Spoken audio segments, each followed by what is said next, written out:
오늘의 본문은 복음에 대한 믿음이 성도의 삶 가운데에서 구체적으로 어떻게 고백되어야 하는가를 잘 보여주고 있습니다. 야고보는 본문 전반을 통해 사람을 차별하여 대하지 말 것을 권고합니다.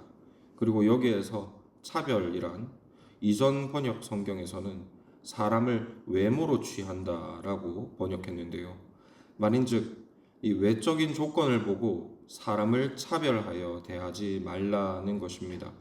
왜냐하면 1절 말씀과 같이 우리 주 예수 그리스도에 대한 믿음을 너희가 가졌기 때문입니다. 여기에서 이 차별이라고 번역된 단어는 신약 성경에서 딱 3번만 쓰이는 단어입니다. 그런데 이 단어들은 모두 하나님 혹은 예수님께서 사람을 외모로 취하지 않으신다는 취지로 사용이 됩니다. 즉 야고보는 너희가 믿는 하나님이 사람을 외모로 취하시는 분이 아니시니 그를 믿는 너희도 사람을 외모로 취하지 않아야 한다라고 권면하고 있는 것입니다. 그리고 하나님은 구체적으로 5절 말씀과 같이 사람의 외모를 취하지 않으셨습니다. 세상에서 가난한 자로 대표되는 자들, 곧 세리와 창녀, 이방인과 과부, 고아, 예수님은 이런 자들을 불러 모아서 하나님의 나라를 상속받게 하셨습니다. 예수님은 굳이 사마리아의 수가성에 그 사람들이 피하는 여인을 찾아가셨고 이방 수로보니게 여인에게 은혜를 베푸셨습니다. 나병 환자들을 살피셨고 세리장인 나사로의 친구가 되셨습니다. 이는 하나님께서 가난한 자들, 죄인들을 특별히 선호하시기 때문은 아닙니다. 하나님의 은혜가 사람의 외모를 취하여 임하지 않음을 보여주기 위해 예수님은 의도적으로 차별받음직한 사람들을 찾아가셨습니다.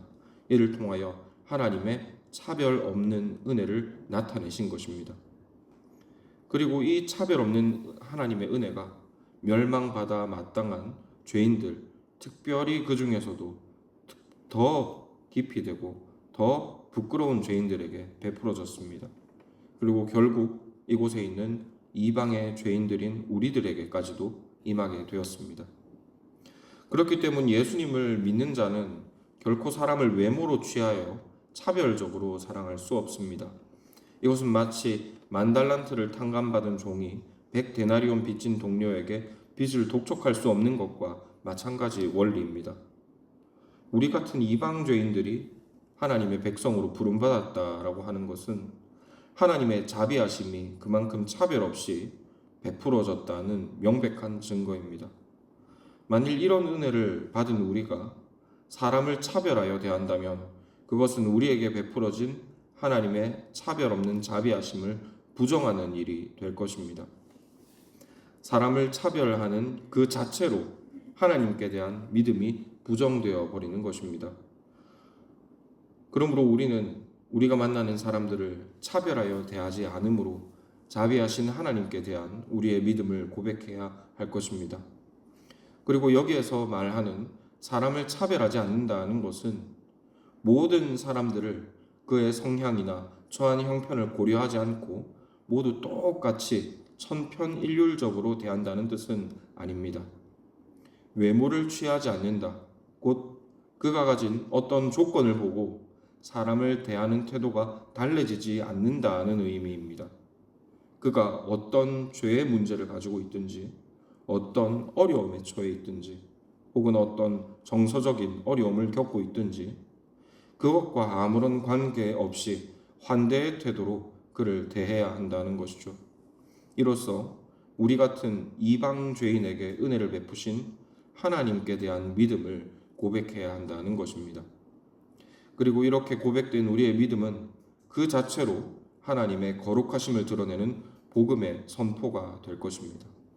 그러므로 이 시간 말씀을 묵상하며 기도하실 때 우리가 외모로 취하지 않아야 할 이웃들은 어떤 이들이 있는가에 대하여 생각해 보시기를 바랍니다.